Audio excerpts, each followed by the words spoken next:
ಓಂ ನಮಃ ಶಿವಾಯ್. ಭಾರತ್ ಮಾತಾ ಶಿವಶಕ್ತಿ ಅವತಾರ್ ಸತ್ಯ ಗೀತಾ ಮುರಳಿ. ಓಂ ಪಿತಾಶ್ರೀ ಶಿವ ತಂದೆಯ ನೆನಪಿದೆಯೇ? ಮುರಳಿಯ ದಿನಾಂಕ 31/3/2026. ಬೆಳಗಿನ ತರಗತಿ. Revise course 2/11/1968. ಓಂ ನಮಃ ಶಿವಾಯ. ಮಹಾನ್ ಮಕ್ಕಳೇ, ಭಕ್ತಿ ಮಾರ್ಗದಲ್ಲಿ ನೀವು ಜಪಮಾಲೆಯನ್ನು ತಿರುಗಿಸುತ್ತಿದ್ದೀರಿ. ಇದು ನೀವು ಬ್ರಾಹ್ಮಣರದ್ದಾಗಿದೆ. ತಂದೆಯೇ ಕುಳಿತು ಮಕ್ಕಳಿಗೆ ಓದಿಸುತ್ತಾರೆ. ಈಗ ಆ ಹೂವು ಬಂದು ನಿಮ್ಮನ್ನು ಹೂವನ್ನಾಗಿ ಮಾಡುತ್ತಾರೆ. ಅಂದ್ರೆ ಶುಭಾಬ ಹೂವು ಬಂದು ನಾವು ಆತ್ಮಗಳನ್ನ ಹೂವನ್ನಾಗಿ ಮಾಡುತ್ತಾರೆ, ಅರ್ಥಾತ್ ತಮ್ಮ ಮಾಲೆಯ ಮಣಿಯನ್ನಾಗಿ ಮಾಡುತ್ತಾರೆ. ನೀವು ಸುಂದರ ಆಗುತ್ತೀರಲ್ಲವೇ? ನಿಮಗೆ ಓದಿಸುವವರ ಮಹಿಮೆ ಅಪಾರವಾಗಿದೆ. ಓಂ ನಮಃ ಶಿವಾಯ. ಮಧುರಾತಿ ಮಧುರ, ಬಹಳ ಕಾಲದ ನಂತರ ಸಿಕ್ಕಿರುವಂತಹ ಆತ್ಮಿಕ ಮಕ್ಕಳಿಗೆ ಆತ್ಮಿಕ ತಂದೆಯೂ ತಿಳಿಸುತ್ತಾರೆ. ತಂದೆಯೂ ಹೌದು, ತಾಯಿಯೂ ಹೌದು. ನೀವು ಗಾಯನ ಮಾಡುತ್ತಿದ್ದೀರಲ್ಲವೇ? ಅಂದರೆ ನೀನೇ ತಂದೆ ನೀನೇ ತಾಯಿ ಎಂದು ಹಾಡಾಡ್ತಾ ಇದ್ರಿ. ಭಗವಂತ ನೀವು ತಾಯಿ ತಂದೆ, ನಾವು ನಿಮ್ಮ ಮಕ್ಕಳು ಎಂದು ಎಲ್ಲರೂ ಕರೆಯುತ್ತಲೇ ಇರುತ್ತಾರೆ. ಯಾರನ್ನು ಕರೆಯುತ್ತಾರೆ? ಪರಮಪಿತ ಪರಮಾತ್ಮನನ್ನು. ಆದರೆ ಅವರಿಗೆ ಅರ್ಥವಾಗುವುದಿಲ್ಲ. ತಂದೆಯಿಂದ ಅಪಾರ ಸುಖವು ಯಾರು ಪಡೆಯುತ್ತಾರೆ ಮತ್ತು ಯಾವಾಗ ಸಿಗುತ್ತದೆ ಎಂದು. ಅಪಾರ ಸುಖ ಎಂದು ಯಾವುದಕ್ಕೆ ಹೇಳಲಾಗುತ್ತದೆ ಎಂದು ಅವರಿಗೆ ಗೊತ್ತಿಲ್ಲ. ಈಗ ನೀವು ಇಲ್ಲಿ ಎದುರಿಗೆ ಕುಳಿತಿದ್ದೀರಿ. ಇಲ್ಲಿ ಎಷ್ಟು ಅಪಾರ ದುಃಖಗಳಿವೆ ಎಂದು ನಿಮಗೆ ಗೊತ್ತಿದೆ. ಇದು ದುಃಖಧಾಮವಾಗಿದೆ, ಸತ್ಯಯುಗ ಸುಖಧಾಮವಾಗಿದೆ. ನಾವು 21 ಜನ್ಮಗಳವರೆಗೆ ಸ್ವರ್ಗದಲ್ಲಿ ಬಹಳ ಸುಖವಾಗಿರುತ್ತೇವೆ ಎಂದು ಯಾರ ಬುದ್ಧಿಯಲ್ಲೂ ಬರುವುದಿಲ್ಲ. ಮೊದಲು ನಿಮಗೂ ಈ ಅನುಭವವಿರಲಿಲ್ಲ. ಈಗ ನಾವು ಆ ಪರಮಪಿತ ಪರಮಾತ್ಮನ ತಾಯಿ ತಂದೆಯ ಎದುರಿಗೆ ಕುಳಿತಿದ್ದೇವೆ ಎಂದು ನೀವು ಅರ್ಥ ಮಾಡಿಕೊಂಡಿದ್ದೀರಿ. 21 ಜನ್ಮಗಳಿಗಾಗಿ ಸ್ವರ್ಗದ ಆಸ್ತಿಯನ್ನು ಪ್ರಾಪ್ತಿ ಮಾಡಿಕೊಳ್ಳಲು ಬಂದಿದ್ದೇವೆ ಎಂದು ನಿಮಗೆ ಗೊತ್ತಿದೆ. ತಂದೆಯನ್ನು ತಿಳಿದುಕೊಂಡಿದ್ದೀರಿ ಮತ್ತು ತಂದೆಯ ಮೂಲಕ ಇಡೀ ಸೃಷ್ಟಿ ಚಕ್ರವನ್ನು ಅರ್ಥ ಮಾಡಿಕೊಂಡಿದ್ದೀರಿ. ನಾವು ಮೊದಲು ಅಪಾರ ಸುಖದಲ್ಲಿದ್ದೆವು, ನಂತರ ದುಃಖದಲ್ಲಿ ಬಂದಿದ್ದೇವೆ. ಇದು ಸಹ ನಂಬರ್ ವಾರ್ ಪ್ರತಿಯೊಬ್ಬರ ಬುದ್ಧಿಯಲ್ಲಿರುತ್ತದೆ. ವಿದ್ಯಾರ್ಥಿಗಳಿಗೆ ಯಾವಾಗಲೂ ನೆನಪಿರಬೇಕು. ಆದರೆ ಬಾಬಾ ನೋಡುತ್ತಾರೆ, ಗಳಿಗೆ ಗಳಿಗೆಗೂ ಮಕ್ಕಳು ಮರೆತು ಬಿಡುತ್ತಾರೆ. ಆದ್ದರಿಂದಲೇ ಮಕ್ಕಳನ್ನು ಮುಟ್ಟಿದರೆ ಮುನಿ ಎನ್ನುವಂತೆ ಮಾಡುತ್ತಾರೆ. ಅಂದ್ರೆ ಮುಟ್ಟಿದ್ರೆ ಮುನಿ ವಿದ್ಯಾರ್ಥಿಗಳಾಗುತ್ತಾರೆ. ಮಾಯೆಯು ಮಕ್ಕಳ ಮೇಲೆ ದಾಳಿ ಮಾಡುತ್ತದೆ. ಮಕ್ಕಳಿಗೆ ಇರಬೇಕಾದಂತಹ ಖುಷಿಯು ಮಕ್ಕಳಿಗೆ ಇರಲು ಮಾಯೆ ಬಿಡುವುದಿಲ್ಲ. ನಂಬರ್ ವಾರ್ ಪದವಿ ಇದೆಯಲ್ಲವೇ? ಸ್ವರ್ಗಕ್ಕಂತೂ ಹೋಗುತ್ತಾರೆ, ಆದರೆ ಅಲ್ಲಿಯೂ ರಾಜನಿಂದ ಹಿಡಿದು ಪ್ರಜೆಗಳವರೆಗೆ ಇರುತ್ತಾರೆ. ಅಲ್ಲಿ ಬಡ ಪ್ರಜೆ, ಸತ್ಯಯುಗದಲ್ಲಿಯೂ ಸಾಹುಕಾರ ಬಡವ ಹೀಗೆ ಇದ್ದಾರೆ. ಹಾಗಾದರೆ ನರಕದಲ್ಲಿಯೂ ಇದ್ದಾರೆ, ಹೆಚ್ಚು ಮತ್ತು ಕಡಿಮೆ. ಈಗ ನೀವು ಮಕ್ಕಳಿಗೆ ಗೊತ್ತಿದೆ, ಅಪಾರ ಸುಖವನ್ನು ಪಡೆಯಲು ಪುರುಷಾರ್ಥ ಮಾಡುತ್ತಿದ್ದೀರಿ. ಇವರಿಗೆ ಎಲ್ಲರಿಗಿಂತ ಹೆಚ್ಚು ಅಪಾರ ಸುಖವಿದೆ ಅಲ್ಲವೇ? ಅಂದ್ರೆ ಲಕ್ಷ್ಮೀನಾರಾಯಣರಿಗೆ ಅಪಾರ ಸುಖವಿದೆ. ಮುಖ್ಯವಾಗಿ ಪವಿತ್ರತೆಯ ವಿಷಯವಾಗಿದೆ. ಪವಿತ್ರತೆ ಇಲ್ಲದೆ ಸುಖ ಶಾಂತಿಯ ಆಸ್ತಿ ಸಿಗಲು ಸಾಧ್ಯವಿಲ್ಲ. ಇದರಲ್ಲಿ ನಡವಳಿಕೆಯು ಬಹಳ ಚೆನ್ನಾಗಿರಬೇಕು. ಮನುಷ್ಯರ ನಡವಳಿಕೆಯು ಪವಿತ್ರತೆಯಿಂದ ಸುಧಾರಿಸುತ್ತದೆ. ಪವಿತ್ರರಾಗಿದ್ದರೆ ಅವರನ್ನು ದೇವತೆ ಎಂದು ಕರೆಯಲಾಗುತ್ತದೆ. ನೀವು ಇಲ್ಲಿಗೆ ಬಂದಿರುವುದೇ ದೇವತೆಯಾಗಲು. ಆ ದೇವತೆಗಳು ಸದಾ ಸುಖಿಯಾಗಿದ್ದರು. ಮನುಷ್ಯರಿಗಂತೂ ಸದಾ ಸುಖವಿರಲು ಸಾಧ್ಯವಿಲ್ಲ. ಸುಖವಿರುವುದೇ ದೇವತೆಗಳಿಗೆ. ಈ ದೇವತೆಗಳನ್ನೇ ನೀವು ಪೂಜಿಸುತ್ತಿದ್ದೀರಲ್ಲವೇ? ಏಕೆಂದರೆ ಅವರು ಪವಿತ್ರರಾಗಿದ್ದರು. ಸಂಪೂರ್ಣ ಆಧಾರವು ಪವಿತ್ರತೆಯ ಮೇಲಿದೆ. ವಿಘ್ನವು ಇದರಲ್ಲೇ ಬರುತ್ತದೆ. ಜಗತ್ತಿನಲ್ಲಿ ಶಾಂತಿ ಇರಬೇಕೆಂದು ಬಯಸುತ್ತಾರೆ. ತಂದೆಯೂ ಹೇಳುತ್ತಾರೆ, ಪವಿತ್ರತೆ ಇಲ್ಲದೆ ಶಾಂತಿ ಎಂದಿಗೂ ಇರಲು ಸಾಧ್ಯವಿಲ್ಲ. ಮೊಟ್ಟ ಮೊದಲ ಮುಖ್ಯ ವಿಷಯವೇ ಪವಿತ್ರತೆಯಾಗಿದೆ. ಪವಿತ್ರತೆಯಿಂದಲೇ ನಡವಳಿಕೆಯು ಸುಧಾರಿಸುತ್ತದೆ. ಪತಿತರಾಗುವುದರಿಂದ ನಡವಳಿಕೆಯು ಇನ್ನಷ್ಟು ಹಾಳಾಗುತ್ತದೆ. ಈಗ ನಾವು ಮತ್ತೆ ದೇವತೆಯಾಗಬೇಕು ಎಂದು ಅರ್ಥ ಮಾಡಿಕೊಳ್ಳಬೇಕು. ಹಾಗಾಗಿ ಪವಿತ್ರತೆಯು ಅವಶ್ಯವಾಗಿ ಬೇಕು. ದೇವತೆಗಳು ಪವಿತ್ರರಾಗಿದ್ದಾರೆ. ಆದ್ದರಿಂದಲೇ ಅಪವಿತ್ರ ಮನುಷ್ಯರು ಅವರ ಮುಂದೆ ತಲೆಬಾಗುತ್ತಾರೆ. ಮುಖ್ಯ ವಿಷಯ ಪವಿತ್ರತೆಯದ್ದಾಗಿದೆ. ಹೇ ಪತಿತ ಪಾವನ, ನೀನು ಬಂದು ನಮ್ಮನ್ನು ಪಾವನರನ್ನಾಗಿ ಮಾಡು ಎಂದು ಕರೆಯುತ್ತಾರೆ. ತಂದೆಯೂ ಹೇಳುತ್ತಾರೆ, ಕಾಮವಿಕಾರವು ಮಹಾಶತ್ರುವಾಗಿದೆ. ಇದರ ಮೇಲೆ ವಿಜಯ ಸಾಧಿಸಿ. ಇದರ ಮೇಲೆ ವಿಜಯ ಸಾಧಿಸುವುದರಿಂದ ನೀವು ಪವಿತ್ರರಾಗುತ್ತೀರಿ. ನೀವು ಪವಿತ್ರ ಸತೋಪ್ರಧಾನರಾಗಿದ್ದಾಗ ಶಾಂತಿಯೂ ಇತ್ತು, ಸುಖವೂ ಇತ್ತು. ಈಗ ನೀವು ಮಕ್ಕಳಿಗೆ ನೆನಪಾಗಿದೆ ಅಲ್ಲವೇ? ನೆನ್ನೆಯ ಮಾತಾಗಿದೆ. ನೀವು ಪವಿತ್ರರಾಗಿದ್ದಾಗ ಅಪಾರ ಸುಖ, ಸಂಪತ್ತು, ಶಾಂತಿ ಎಲ್ಲವೂ ಇತ್ತು. ಈಗ ಮತ್ತೆ ನೀವು ಹೀಗಾಗಬೇಕು. ಇದರಲ್ಲಿ ಮೊದಲ ಮುಖ್ಯ ವಿಷಯವೆಂದರೆ ಸಂಪೂರ್ಣ ನಿರ್ವಿಕಾರಿಯಾಗುವುದು. ಇದಂತೂ ಗಾಯನವಾಗಿದೆ. ಇದು ಜ್ಞಾನ ಯಜ್ಞವಾಗಿದೆ. ಇದರಲ್ಲಿ ವಿಘ್ನಗಳು ಅವಶ್ಯವಾಗಿ ಬರುತ್ತವೆ. ಪವಿತ್ರತೆಯ ಮೇಲೆಯೇ ತೊಂದರೆಯೂ ಕೊಡುತ್ತಾರೆ. ಅಸುರಿ ಸಂಪ್ರದಾಯ ಮತ್ತು ದೈವಿ ಸಂಪ್ರದಾಯದ ಗಾಯನವೂ ಇದೆ. ಸತ್ಯ ಯುಗದಲ್ಲಿ ಈ ದೇವತೆಗಳಿದ್ದರು ಎಂದು ನಿಮ್ಮ ಬುದ್ಧಿಯಲ್ಲಿ ಇದೆ. ಮುಖಭಾವ ಮನುಷ್ಯರದ್ದೇ ಆಗಿದ್ದರೂ ಅವರನ್ನು ದೇವತೆ ಎಂದು ಕರೆಯಲಾಗುತ್ತದೆ.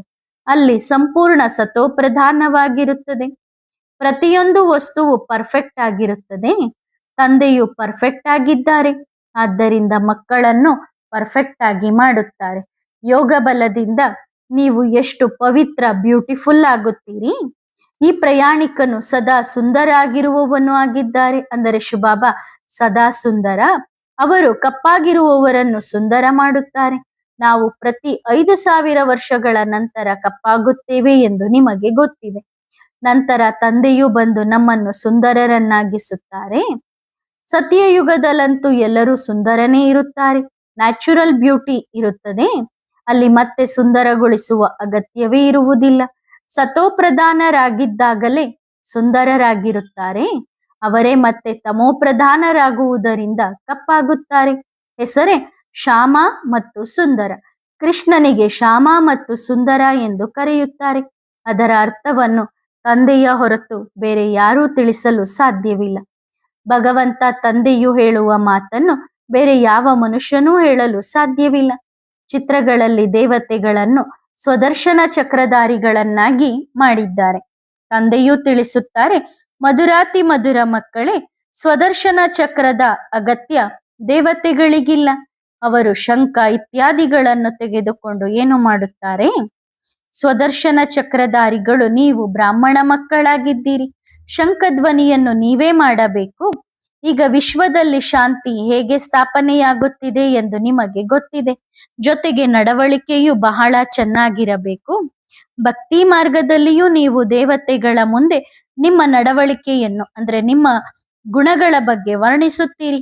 ಆದರೆ ದೇವತೆಗಳು ನಿಮ್ಮ ಗುಣಗಳನ್ನು ಸುಧಾರಿಸುವುದಿಲ್ಲ. ಅಂದ್ರೆ ನಿಮ್ಮ ನಡವಳಿಕೆಯನ್ನು ಅವರು ಸುಧಾರಿಸುವುದಿಲ್ಲ. ಸುಧಾರಿಸುವವರು ಬೇರೆಯವರಾಗಿದ್ದಾರೆ. ಆ ಶಿವಬಾಬಾ ಅಂತೂ ನಿರಾಕಾರರಾಗಿದ್ದಾರೆ. ಅವರ ಮುಂದೆ ನೀವು ಸರ್ವಗುಣ ಸಂಪನ್ನರು ಎಂದು ಹೇಳುವುದಿಲ್ಲ. ಶಿವನ ಮಹಿಮೆಯೇ ಬೇರೆಯಾಗಿದೆ. ದೇವತೆಗಳ ಮಹಿಮೆಯನ್ನು ಗಾಯನ ಮಾಡುತ್ತಾರೆ. ಆದರೆ ನಾವು ಹೀಗೆ ಹೇಗೆ ಆಗುವುದು? ಆತ್ಮವೇ ಪವಿತ್ರ ಮತ್ತು ಅಪವಿತ್ರವಾಗುತ್ತದೆ ಅಲ್ಲವೇ? ಈಗ ನೀವು ಆತ್ಮವು ಪವಿತ್ರವಾಗುತ್ತಿದೆ. ಆತ್ಮವು ಸಂಪೂರ್ಣ ಪಾವನವಾದಾಗ ಮತ್ತೆ ಈ ಪತಿತ ಶರೀರವು ಇರುವುದಿಲ್ಲ. ನಂತರ ಹೋಗಿ ಪಾವನ ಶರೀರವನ್ನು ಪಡೆಯುತ್ತೀರಿ. ಇಲ್ಲಿ ಪಾವನ ಶರೀರ ಇರಲು ಸಾಧ್ಯವಿಲ್ಲ. ಪ್ರಕೃತಿಯು ಸತೋಪ್ರಧಾನವಾದಾಗಲೇ ಪಾವನ ಶರೀರವಿರುತ್ತದೆ. ಹೊಸ ಜಗತ್ತಿನಲ್ಲಿ ಪ್ರತಿಯೊಂದು ವಸ್ತುವು ಸತೋಪ್ರಧಾನವಾಗಿರುತ್ತದೆ. 5 ತತ್ವಗಳು ಸತೋಪ್ರಧಾನವಾಗುತ್ತವೆ. ತತ್ವಗಳೆಲ್ಲವೂ ನಿಮ್ಮ ಆಜ್ಞೆಯಲ್ಲಿರುತ್ತವೆ. ದುಃಖದ ಮಾತೇ ಇರುವುದಿಲ್ಲ. ಇಲ್ಲಿ 5 ತತ್ವಗಳು ತಮೋಪ್ರಧಾನವಾಗಿರುವ ಕಾರಣ ಎಷ್ಟೊಂದು ಉಪದ್ರವಗಳು ಇತ್ಯಾದಿ ಆಗುತ್ತಲೇ ಇರುತ್ತವೆ. ತೀರ್ಥಯಾತ್ರೆಗೆ ಹೋಗುತ್ತಾರೆ. ಯಾವುದಾದರೂ ಆಕ್ಸಿಡೆಂಟ್ ಆಯಿತು, ಸಾಯುತ್ತಾರೆ. ಜಲ, ಭೂಮಿ ಇತ್ಯಾದಿಗಳು ಎಷ್ಟು ನಷ್ಟವನ್ನುಂಟು ಮಾಡುತ್ತವೆ. ಈ ಎಲ್ಲ 5 ತತ್ವಗಳು ನಷ್ಟವನ್ನು ಉಂಟು ಮಾಡುತ್ತಲೇ ಇರುತ್ತವೆ. ನಿಮ್ಮ ವಿನಾಶದಲ್ಲಿ ಸಹಾಯ ಮಾಡುತ್ತವೆ. ಅಚಾನಕ್ಕಾಗಿ ಪ್ರವಾಹ ಬರುತ್ತದೆ, ಚಂಡಮಾರುತಗಳು ಬರುತ್ತವೆ. ಇವು ನ್ಯಾಚುರಲ್ ಈಶ್ವರೀಯ ಆಪತ್ತುಗಳಾಗಿವೆ. ಅವರು ಬಾಂಬ್ಸ್ ಇತ್ಯಾದಿಗಳನ್ನು ಏನು ತಯಾರಿಸುತ್ತಾರೋ ಅದೆಲ್ಲವೂ ಡ್ರಾಮಾದಲ್ಲಿ ನಿಗದಿಯಾಗಿದೆ. ಅವುಗಳನ್ನು ಈಶ್ವರೀಯ ಆಪತ್ತುಗಳು ಎಂದು ಕರೆಯುವುದಿಲ್ಲ. ಅವು ಮನುಷ್ಯರು ತಯಾರಿಸಿದ್ದಾಗಿವೆ. ಭೂಕಂಪ ಇತ್ಯಾದಿಗಳು ಮನುಷ್ಯರು ಮಾಡಿದ್ದಲ್ಲ. ಈ ಆಪತ್ತುಗಳೆಲ್ಲವೂ ಒಟ್ಟಿಗೆ ಸೇರಿದಾಗಲೇ ಭೂಮಿಯು ಹಗುರವಾಗುತ್ತದೆ. ಬಾಬಾ ನಮ್ಮನ್ನು ಹೇಗೆ ಹಗುರ ಮಾಡಿ ಹೊಸ ಜಗತ್ತಿಗೆ ಕರೆದುಕೊಂಡು ಹೋಗುತ್ತಾರೆ ಎಂದು ನಿಮಗೆ ಗೊತ್ತಿದೆ. ಕ್ಷೌರಿಕರು ಕೂದಲು ತೆಗೆದಾಗ ತಲೆ ಹಗುರವಾಗುತ್ತದೆ. ತಂದೆಯೂ ಸಹ ಸಂಪೂರ್ಣವಾಗಿ ಹಗುರ ಮಾಡುತ್ತಾರೆ. ಸನ್ಯಾಸಿಗಳಂತೆ ಬೋಳಿಸುವುದಿಲ್ಲ, ಆದರೆ ಬುದ್ಧಿಯನ್ನು ಹಗುರ ಮಾಡುತ್ತಾರೆ. ತಲೆ ಹಗುರವಾದರೆ ಬಿಡುವು ಸಿಗುತ್ತದೆ. ತಂದೆಯು ನಿಮ್ಮನ್ನು ಸಂಪೂರ್ಣವಾಗಿ ಹಗುರ ಮಾಡುತ್ತಾರೆ. ಎಲ್ಲಾ ದುಃಖಗಳು ದೂರವಾಗುತ್ತವೆ. ಈಗ ನಿಮ್ಮೆಲ್ಲರ ತಲೆಯು ಬಹಳ ಭಾರವಾಗಿದೆ. ನಂತರ ಎಲ್ಲರೂ ಹಗುರ, ಶಾಂತ, ಸುಖಿಯಾಗುವಿರಿ. ಯಾವ ಯಾವ ಧರ್ಮದವರಿದ್ದಾರೋ ಎಲ್ಲರಿಗೂ ಖುಷಿಯಾಗಬೇಕು. ತಂದೆಯು ಎಲ್ಲರ ಸದ್ಗತಿ ಮಾಡಲು ಬಂದಿದ್ದಾರೆ. ತಂದೆಯೇ ಬಂದು ಒಂದು ಆದಿ ಸನಾತನ ದೇವಿ ದೇವತಾ ಧರ್ಮವನ್ನು ಸ್ಥಾಪನೆ ಮಾಡುತ್ತಾರೆ ಎಂಬ ಸಂದೇಶವನ್ನು ನೀವು ಎಲ್ಲರಿಗೂ ಕೊಡಬೇಕು. ಸಂಪೂರ್ಣ ಸ್ಥಾಪನೆಯಾದಾಗ ಎಲ್ಲಾ ಧರ್ಮಗಳ ವಿನಾಶವಾಗುತ್ತದೆ. ಮೊದಲು ನಿಮ್ಮ ಬುದ್ಧಿಯಲ್ಲಿ ಈ ಯೋಚನೆಯೂ ಇರಲಿಲ್ಲ. ಈಗ ಅರ್ಥ ಮಾಡಿಕೊಂಡಿದ್ದೀರಿ. ಬ್ರಹ್ಮನ ಮೂಲಕ ಸ್ಥಾಪನೆ ಎಂಬ ಗಾಯನವೂ ಇದೆ. ಈಗ ಉಳಿದ ಅನೇಕ ಧರ್ಮಗಳ ವಿನಾಶ. ಈ ಕರ್ತವ್ಯವನ್ನು ಒಬ್ಬ ತಂದೆ ಮಾತ್ರ ಮಾಡುತ್ತಾರೆ. ಒಬ್ಬ ಶಿವಬಾಬನ ಹೊರತು ಬೇರೆ ಯಾರೂ ಮಾಡಲು ಸಾಧ್ಯವಿಲ್ಲ. ಇಂತಹ ಅಲೌಕಿಕ ಜನ್ಮ ಮತ್ತು ಅಲೌಕಿಕ ಕರ್ತವ್ಯ ಬೇರೆ ಯಾರದ್ದೂ ಇರಲು ಸಾಧ್ಯವಿಲ್ಲ. ತಂದೆಯು ಶ್ರೇಷ್ಠಾತಿ ಶ್ರೇಷ್ಠರಾಗಿದ್ದಾರೆ. ಅವರ ಕರ್ತವ್ಯವೂ ಬಹಳ ಶ್ರೇಷ್ಠ. ಕರಣ್ ಕರಾವನ್ಹಾರ್ ಮಾಡಿಸುವವರು ಆಗಿದ್ದಾರಲ್ಲವೇ. ನೀವು ಜ್ಞಾನವನ್ನು ಅನ್ಯರಿಗೆ ಹೇಳುತ್ತೀರಿ. ಬಾಬಾ ಬಂದಿದ್ದಾರೆ ಎಂದು ನಿಮಗೆ ಗೊತ್ತಿದೆ. ಈ ಇಡೀ ಸೃಷ್ಟಿಯ ಮೇಲಿರುವ ಪಾಪಾತ್ಮರ ಹೊರೆಯನ್ನು ಕೆಳಗಿಳಿಸಲು ತಂದೆ ಬಂದಿದ್ದಾರೆ. ತಂದೆಯೇ ಬಂದು ಒಂದು ಧರ್ಮದ ಸ್ಥಾಪನೆ, ಅನೇಕ ಧರ್ಮಗಳ ವಿನಾಶ ಮಾಡುತ್ತಾರೆ ಎಂಬ ಗಾಯನವೂ ಇದೆ. ಈಗ ನಿಮ್ಮನ್ನು ಎಷ್ಟು ಶ್ರೇಷ್ಠ ಮಹಾತ್ಮರನ್ನಾಗಿ ಮಾಡುತ್ತಿದ್ದಾರೆ. ದೇವತೆಗಳ ಹೊರತು ಬೇರೆ ಯಾರು ಮಹಾತ್ಮರಾಗಿರುವುದಿಲ್ಲ. ಇಲ್ಲಿ ಅನೇಕರನ್ನು ಮಹಾತ್ಮರು ಎಂದು ಕರೆಯುತ್ತಲೇ ಇರುತ್ತಾರೆ. ವಾಸ್ತವದಲ್ಲಿ ಮಹಾತ್ಮ ಎಂಬ ಹೆಸರೇ ತಪ್ಪು. ನರಕದಲ್ಲಿ ಮಹಾತ್ಮರು ಎಲ್ಲಿಂದ ಬಂದರು? ಮನುಷ್ಯರಿಗೇನು ಗೊತ್ತೇ ಇಲ್ಲ. ಮಹಾನ್ ಆತ್ಮಕ್ಕೆ ಮಹಾತ್ಮ ಎಂದು ಕರೆಯಲಾಗುತ್ತದೆ. ರಾಮರಾಜ್ಯ ಎಂದು ಸ್ವರ್ಗಕ್ಕೆ ಕರೆಯಲಾಗುತ್ತದೆ. ಅಲ್ಲಿ ರಾವಣನ ರಾಜ್ಯವೇ ಇರುವುದಿಲ್ಲ. ಆದ್ದರಿಂದ ಇದನ್ನು ಸಂಪೂರ್ಣ ನಿರ್ವಿಕಾರಿ ಎಂದು ಕರೆಯಲಾಗುತ್ತದೆ. ಎಷ್ಟು ಸಂಪೂರ್ಣರಾಗುತ್ತೀರೋ ಅಷ್ಟು ಹೆಚ್ಚು ಸಮಯ ಸುಖದಲ್ಲಿರುತ್ತೀರಿ. ಅಪೂರ್ಣರಾಗಿರುವವರು ಅಷ್ಟು ಸುಖವನ್ನು ಪಡೆಯಲು ಸಾಧ್ಯವಿಲ್ಲ. ಶಾಲೆಯಲ್ಲಿಯೂ ಕೆಲವರು ಸಂಪೂರ್ಣ, ಕೆಲವರು ಅಪೂರ್ಣರಾಗಿರುತ್ತಾರೆ. ವ್ಯತ್ಯಾಸವೂ ಕಂಡು ಬರುತ್ತದೆ. ಡಾಕ್ಟರ್ ಎಂದರೆ ಡಾಕ್ಟರ್ ಆಗಿದ್ದಾರಲ್ಲವೇ, ಆದರೆ ಅವರ ಫೀಸ್ ನೋಡಿ, ಬಹಳ ಕಡಿಮೆ. ಕೆಲವರದ್ದು ಹೆಚ್ಚು, ಕೆಲವರದ್ದು ಕಡಿಮೆ. ಹಾಗೆಯೇ ದೇವತೆಗಳೆಂದರೆ ದೇವತೆಗಳೇ ಆಗಿದ್ದಾರೆ, ಆದರೆ ಅಂತಸ್ತಿನಲ್ಲಿ ವ್ಯತ್ಯಾಸವಂತೂ ಇರುತ್ತದೆ. ಅಂದ್ರೆ ಸತ್ಯಯುಗದಲ್ಲಿ ಪದವಿಯಲ್ಲಿ ವ್ಯತ್ಯಾಸ ಇರುತ್ತದೆ. ತಂದೆಯೇ ಬಂದು ನಿಮಗೆ ಶ್ರೇಷ್ಠ ಶಿಕ್ಷಣವನ್ನು ಓದಿಸುತ್ತಾರೆ. ಕೃಷ್ಣನನ್ನು ಎಂದಿಗೂ ಭಗವಂತ ಎಂದು ಕರೆಯಲು ಸಾಧ್ಯವಿಲ್ಲ. ಕೃಷ್ಣನಿಗೆ ಶ್ಯಾಮ ಸುಂದರ ಎಂದು ಕರೆಯುತ್ತಾರೆ. ಕೃಷ್ಣನನ್ನು ಕಪ್ಪಾಗಿಯೂ ತೋರಿಸುತ್ತಾರೆ. ಕೃಷ್ಣನು ಕಪ್ಪಾಗಿರುವುದಿಲ್ಲ. ಹೆಸರು ರೂಪ ಬದಲಾಗುತ್ತದಲ್ಲವೇ, ಹಾಗಾಗಿ ಆತ್ಮವು ಕಪ್ಪಾಗುತ್ತದೆ. ಭಿನ್ನ ಹೆಸರು, ರೂಪ, ದೇಶ, ಕಾಲ ಈಗ ನಿಮಗೆ ತಿಳಿಸಲಾಗುತ್ತಿದೆ. ನಾವು ಸರಿಯಾಗಿ ಆರಂಭದಿಂದ ಹಿಡಿದು ಹೇಗೆ ಪಾತ್ರದಲ್ಲಿ ಬಂದಿದ್ದೇವೆ ಎಂದು ನೀವು ಅರ್ಥ ಮಾಡಿಕೊಂಡಿದ್ದೀರಿ. ಮೊದಲು ದೇವತೆಗಳಾಗಿದ್ದೆವು, ನಂತರ ದೇವತೆಯಿಂದ ಅಸುರರಾಗಿದ್ದೇವೆ. ತಂದೆಯು 84 ಜನ್ಮಗಳ ರಹಸ್ಯವನ್ನು ತಿಳಿಸಿದ್ದಾರೆ. ಇದು ಬೇರೆ ಯಾರಿಗೂ ಗೊತ್ತಿಲ್ಲ. ತಂದೆಯೇ ಬಂದು ಎಲ್ಲಾ ರಹಸ್ಯಗಳನ್ನು ತಿಳಿಸುತ್ತಾರೆ. ತಂದೆಯು ಹೇಳುತ್ತಾರೆ, ನನ್ನ ಮುದ್ದಿನ ಮಕ್ಕಳೇ, ನೀವು ನಮ್ಮ ಜೊತೆ ಮನೆಯಲ್ಲಿದ್ದವರು. ನೀವು ಅಣ್ಣ ತಮ್ಮಂದಿರಾಗಿದ್ದೀರಲ್ಲವೇ. ಎಲ್ಲರೂ ಆತ್ಮಗಳಾಗಿದ್ದೀರಿ. ಅಂದ್ರೆ ಪರಂಧಾಮದಲ್ಲಿ ಶಿವಬಾಬನ್ ಜೊತೆಗಿದ್ವಿ, ಪರಸ್ಪರ ಸಹೋದರರಾಗಿದ್ವಿ. ಶರೀರವಿರಲಿಲ್ಲ, ತಂದೆ ಇದ್ದರು ಮತ್ತು ನೀವು ಮಕ್ಕಳು ಅಣ್ಣ ತಮ್ಮಂದಿರಾಗಿದ್ದೀರಿ. ಬೇರೆ ಯಾವ ಸಂಬಂಧವೂ ಇರಲಿಲ್ಲ. ತಂದೆಯಂತೂ ಪುನರ್ಜನ್ಮದಲ್ಲಿ ಬರುವುದಿಲ್ಲ. ಅವರಂತೂ ಡ್ರಾಮಾ ಅನುಸಾರ ರಿಸರ್ವ್ ಆಗಿರುತ್ತಾರೆ.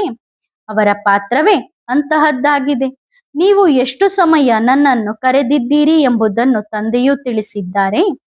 ದ್ವಾಪರ ಯುಗದಿಂದ ನನ್ನನ್ನು ಕರೆಯಲು ಶುರು ಮಾಡಿದ್ದೀರಿ ಎಂದಲ್ಲ, ಆ ರೀತಿಯಲ್ಲ. ಬಹಳ ಸಮಯದ ನಂತರ ನೀವು ನನ್ನನ್ನು ಕರೆಯಲು ಶುರು ಮಾಡಿದ್ದೀರಿ. ತಂದೆಯಂತೂ ನಿಮ್ಮನ್ನು ಬಹಳ ಸುಖಿಯನ್ನಾಗಿ ಮಾಡುತ್ತಾರೆ. ಅಪಾರ ಸುಖದ ಆಸ್ತಿಯನ್ನು ತಂದೆಯು ನೀಡುತ್ತಿದ್ದಾರೆ. ಬಾಬಾ, ನಿಮ್ಮ ಬಳಿ ಕಲ್ಪಕಲ್ಪವು ಅನೇಕ ಬಾರಿ ಬಂದಿದ್ದೇವೆ ಎಂದು ನೀವು ಹೇಳುತ್ತೀರಿ.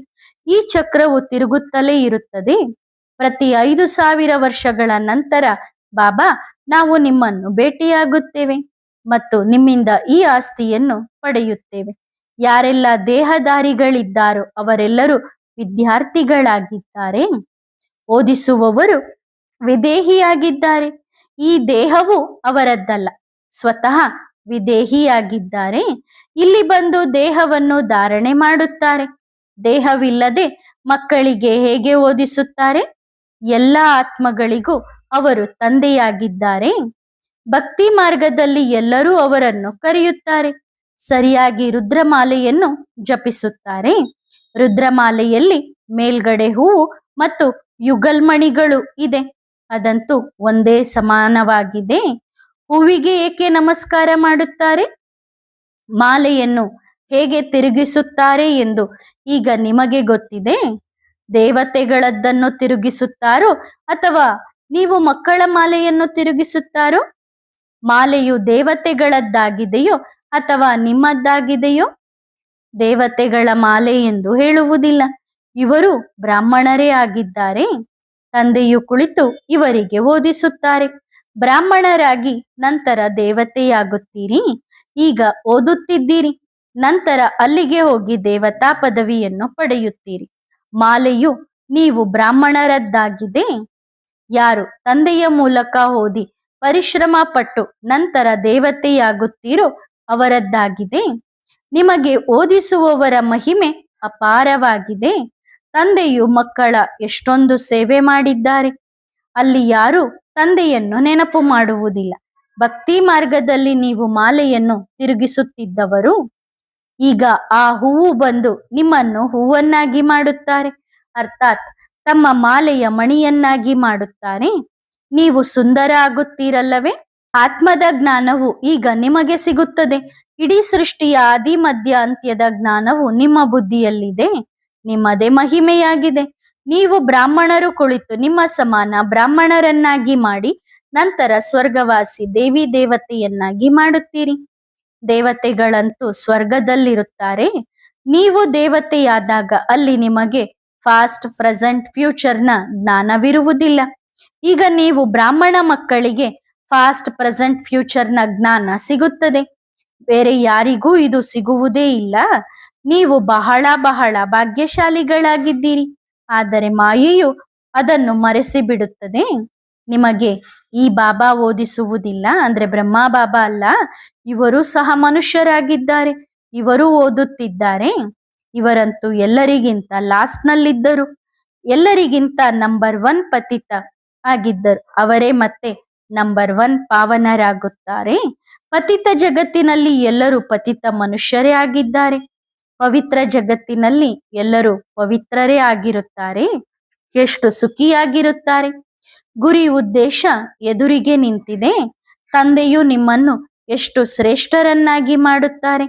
ಆಯುಷ್ಮಾನ್ ಭವ, ಪುತ್ರವಾನ್ ಭವ, ಇದು ಸಹ ಡ್ರಾಮಾದಲ್ಲಿ ನಿಗದಿಯಾಗಿದೆ. ತಂದೆಯೂ ಹೇಳುತ್ತಾರೆ, ನಾನೇ ಕುಳಿತು ಆಶೀರ್ವಾದ ಕೊಟ್ಟರೆ ಎಲ್ಲರಿಗೂ ಕೊಡುತ್ತಲೇ ಇರಬೇಕಾಗುತ್ತದೆ. ಯಾರಿಗಾದರೂ ಮಗುವಾಗದಿದ್ದರೆ ಜಗಳ ಶುರುವಾಗುತ್ತದೆ. ಪವಿತ್ರರಾಗುವುದಾದರೆ ಆಗಿ ಒಂದು ಮಗುವನ್ನಾದರೂ ಕೊಡಿ ಎಂದು ಹೇಳುತ್ತಾರೆ. ಮಿತ್ರ ಸಂಬಂಧಿಕರು ಸಹ ನಿಮ್ಮ ವಂಶವನ್ನಾದರೂ ಬಿಟ್ಟು ಹೋಗಿ ಎಂದು ಹೇಳುತ್ತಾರೆ. ತಂದೆಯೂ ಹೇಳುತ್ತಾರೆ, ಈ ಚೇಳು ಮಂಡುಕಗಳ ವಂಶವನ್ನು ಏನು ಮಾಡುತ್ತೀರಿ? ಅಂದ್ರೆ ಬರೀ ತೊಂದರೆ ಕೊಡುವಂತ ಮಕ್ಕಳನ್ನು ತಗೊಂಡೇನ್ ಮಾಡ್ತೀರಿ? ಮಕ್ಕಳ ಸ್ಥಿತಿಯನ್ನು ನೋಡಿ ಏನಾಗುತ್ತಾರೆ. ಇದು ತಮೋ ಪ್ರಧಾನ ಜಗತ್ತಾಗಿದೆ. ಶ್ರೀಕೃಷ್ಣನು ಸ್ವರ್ಗದ ರಾಜಕುಮಾರ. ಅವರ ಮೇಲೂ ಎಷ್ಟೊಂದು ನಿಂದನೆಗಳ ಮಳೆಯನ್ನು ಸುರಿಸಿದ್ದಾರೆ. ತಂದೆಯೂ ಹೇಳುತ್ತಾರೆ, ನೀವು ಎಷ್ಟು ನಿಂದನೆ ಮಾಡಿದ್ದೀರಿ, ಅದು ನಿಮ್ಮದು ಮತ್ತು ನನ್ನದು ನಿಂದನೆ. ಇದು ಸಹ ಡ್ರಾಮಾದಲ್ಲಿ ಆಟವಾಗಿದೆ.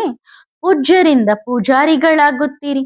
ಪೂಜಾರಿಗಳಾಗುವುದರಿಂದ ಅಸುರಿ ಸಂಪ್ರದಾಯದವರಾಗುತ್ತೀರಿ. ಈಗ ಇರುವುದೇ ಕಲಿಯುಗ. ಎಲ್ಲರೂ ಘೋರ ಅಂಧಕಾರದಲ್ಲಿದ್ದಾರೆ. ನಿಮಗಾಗಿ ಈ ಪುರುಷೋತ್ತಮ ಸಂಗಮ ಯುಗವಿದೆ. ಈಗ ನೀವು ಬೆಳಕಿನಲ್ಲಿದ್ದೀರಿ. ಅವರೆಲ್ಲರೂ ಅಂಧಕಾರದಲ್ಲಿದ್ದಾರೆ. ನಿಮ್ಮ ಬುದ್ಧಿಯಲ್ಲಿ ಈಗ ಸಂಪೂರ್ಣ ವ್ಯತ್ಯಾಸವಿದೆ. ಈಗ ನಾವು ಹೊಸ ಜಗತ್ತಿಗೆ ಹೋಗುತ್ತಿದ್ದೇವೆ ಎಂದು ನಿಮಗೆ ಗೊತ್ತಿದೆ. ಇದು ಹಳೆಯ ಜಗತ್ತಾಗಿದೆ. ಇದು ತಮೋಪ್ರಧಾನ ಜಗತ್ತು ಎಂದು ಯಾರಾದರೂ ಹೇಳುತ್ತಾರೆ. ಇದನ್ನು ವಿಷಯ ವೈತರಣಿ ನದಿ ಎಂದು ಕರೆಯುತ್ತಾರೆ. ವೈಶಾಲಯ, ನಾವು ಶಿವಾಲಯದ ನಿವಾಸಿಗಳಾಗಿದ್ದೆವು. ಅಯ್ಯೋ, ರಾವಣನು ನಮ್ಮನ್ನು ವೈಶಾಲಯದಲ್ಲಿ ಹಾಕಿಬಿಟ್ಟನು. ಈ ಆಟವು ಹೇಗೆ ಮಾಡಲ್ಪಟ್ಟಿದೆ ಎಂದು ನಿಮಗೆ ಗೊತ್ತಿದೆ. ಅರ್ಧಾಕಲ್ಪ ನಾವು ಶಿವಾಲಯದಲ್ಲಿ, ಅರ್ಧಾಕಲ್ಪ ನಾವು ವೈಶಾಲಯದಲ್ಲಿ ಇರುತ್ತೇವೆ. ತಂದೆಯೂ ಹೇಳುತ್ತಾರೆ, ನೀವು ವೈಶಾಲಯದಲ್ಲಿ ಕೆಳಗೆ ಬೀಳುತ್ತೀರಿ, ಆದರೂ ನಿಮ್ಮ ಬಳಿ ಅಪಾರ ಸಂಪತ್ತಿರುತ್ತದೆ. ಲಕ್ಷಾಂತರ ವರ್ಷಗಳ ಮಾತಂತೂ ಅಲ್ಲವೇ ಅಲ್ಲ.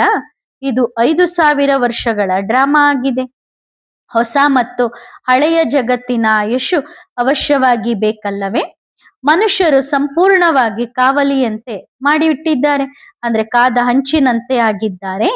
ಶಾಸ್ತ್ರಗಳಲ್ಲಿ ಏನೇನೋ ಬರೆದಿಟ್ಟಿದ್ದಾರೆ. ವ್ಯಾಸ ಭಗವಂತನು ರಚಿಸಿದನು ಎಂದು ಹೆಸರಿಟ್ಟಿದ್ದಾರೆ.